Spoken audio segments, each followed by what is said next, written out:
Dear friends, thanks for the invitation. It's nice to be here. I like to acknowledge two old friends that I introduced me to the Amazon. Mariani, I did a field trip back to 1989, São Félix do Xingu River region. She was, yeah, and I did some work there in Mahogany, and she was doing her work there. And Bob Bushbaker, that an old friend that supporting my work in back 1989. We did some project together. So when they invite me, I was taking into consideration to come here to meet their friends. I try to be briefly, and I think took this map for the protected areas for the Brazilian Amazon, just to see we have to secure these gains here. That's the first step we need to look at. The history of the economic of the Amazonia can be described in very briefly.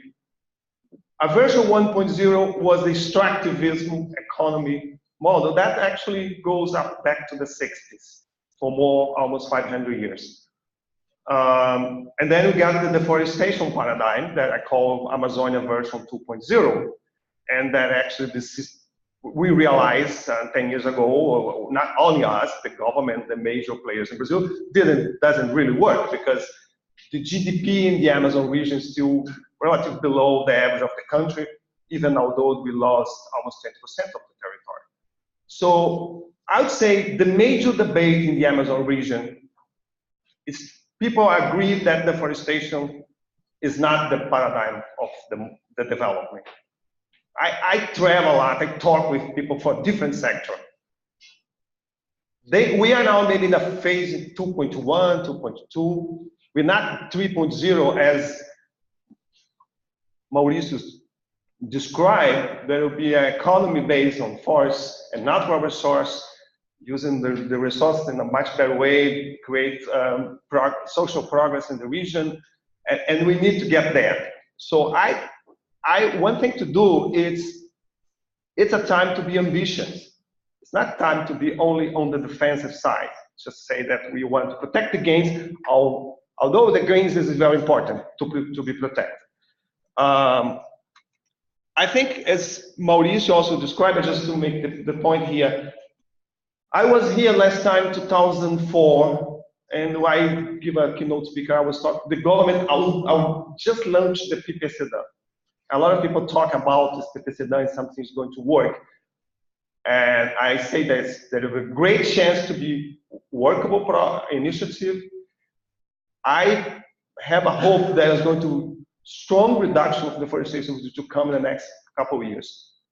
I never imagined it's going to be 80% reduction of deforestation. Nobody actually expected that, and works.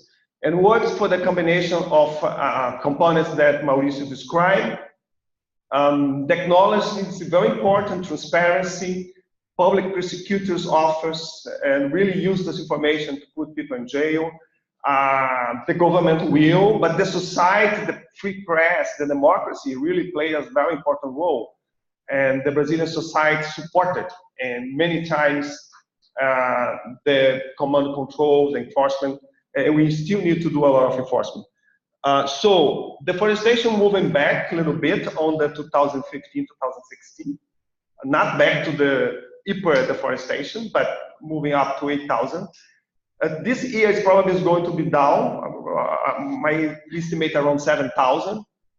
New data for Amazon just published 1 week ago for August show a deforestation reduction again. So we're quite like dynamics, but it's nice to have deforestation monthly report every month. We produce, and actually you will be able now to produce maps every 2 days of deforestation.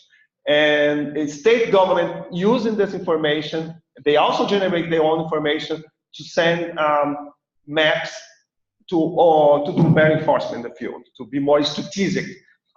So I think it's not a coincidence, it's a lot of hard work behind. And I think we need to, of course, to go beyond, we need to think about net zero deforestation, at least for the next 7 years. I think we have to look at for this. It will be important to have restoration in place.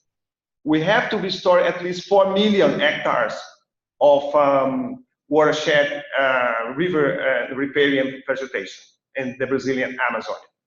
When you put the forest code together, we're talking about 10 million hectares of forest that should be recovered, or the 80 million that are ready to clear cut. So there's a lot of room for this. I think the National Development Bank through the Amazon Fund is start to support some pilot project.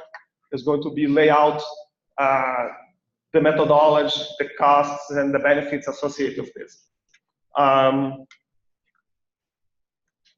I think that, as I mentioned, the challenge, I put in Portuguese, yes, but I think it's, the challenge, of course, we need to go for near zero deforestation. I think deforestation, although it's reducing 80%, is still quite high. It's still pretty, we're still losing. The difference is, before the PPC done, we're losing an area equivalent to Costa Rica every 2 years. To lose a Costa Rica size of forest now takes 10 years. But it's too much, so we don't need it. So the area already clear-cut is enough to allocate those cattle ranching, mining, agriculture, soybean, infrastructure. In fact, 25% of the deforested land is degraded.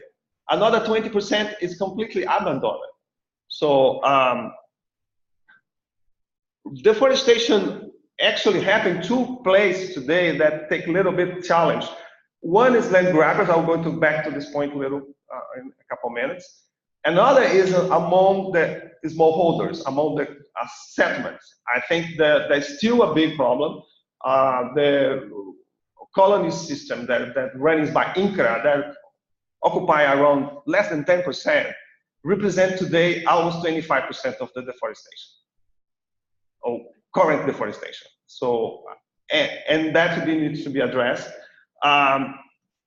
We still have a lot of unclaimed, no designated forest public lands that we have really take to protect it. Otherwise, we are not get to the zero deforestation. Otherwise, you are not. You can actually lose. The overall goal is to have 80% of the Amazon forest cover protected. We still have a lot of work on the protected areas. I don't go back. I think a lot of people already mentioned this. And as we know, infrastructure project is still drivers of deforestation. Even the government always coming with a different perspective. This time, dams or roads is going to be different. The result has been create a social pressure and deforestation. So far, Brazil has not able to put a single infrastructure project that actually deliver a different outcomes that we are so far have been seeing. Opportunities, I think a lot of people already mentioned this. Market is getting more pressure against deforestation. That's good news. Although the market is more European market, some United States market, not Asia markets, not China. That's really play a more major role in the South America. I think the transparency issue is critical because the shareholders for a lot of companies really want to know exactly where they buy from. I think there are a lot of opportunities for technology play a role here. There's some startups operating in the Amazon region try to fill up this gap.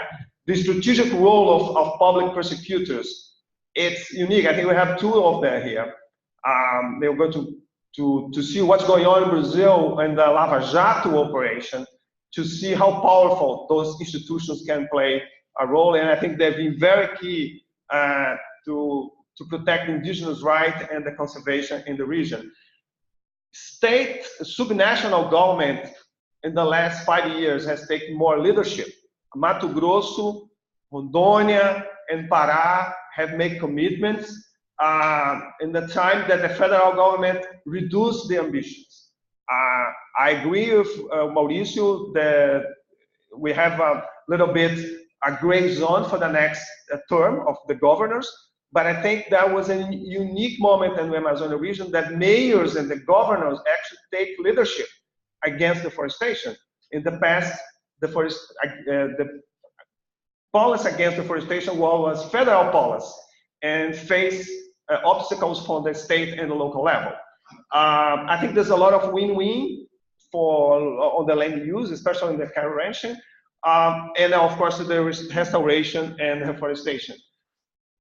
I want to point out here something that we need to, there's a partnership we have with IPAN and ISA, there's a map for IPAN.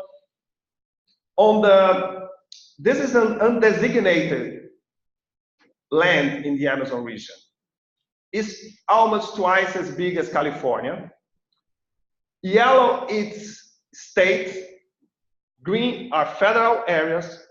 Those areas are now under threat very quickly. And I think we need to come up with a blueprint to show for the next government what we are going to do with those areas.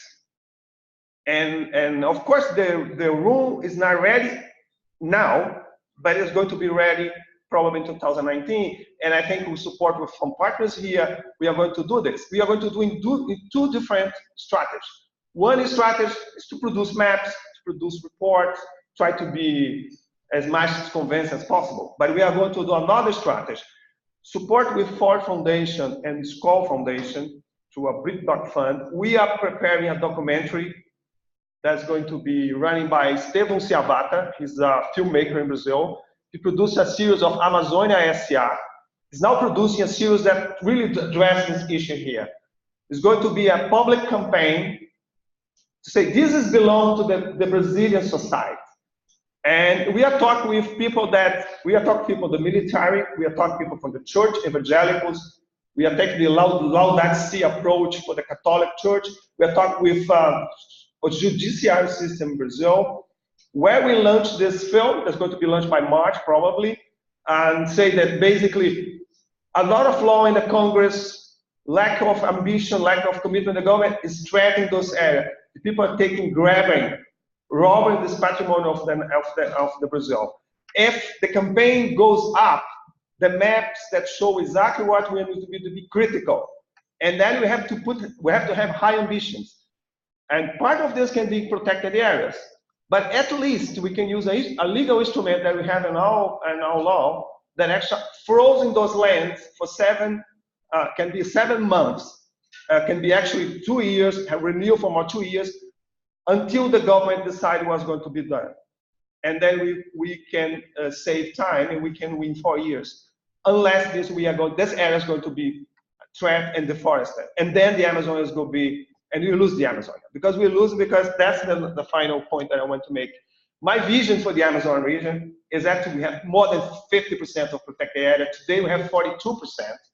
4% is APA. That's not so. So we get back, real number is 38, so we need to go more. No protected forest is about 30%. Part hopefully is going to be protected. If going to be private owned in some kind of form, needs to be enforced the forest code. And need to be at least, they respect the forest code reserve. And deforestation have to be below 20%. Any strategy that really works to the vision, I will be aligned. Thanks.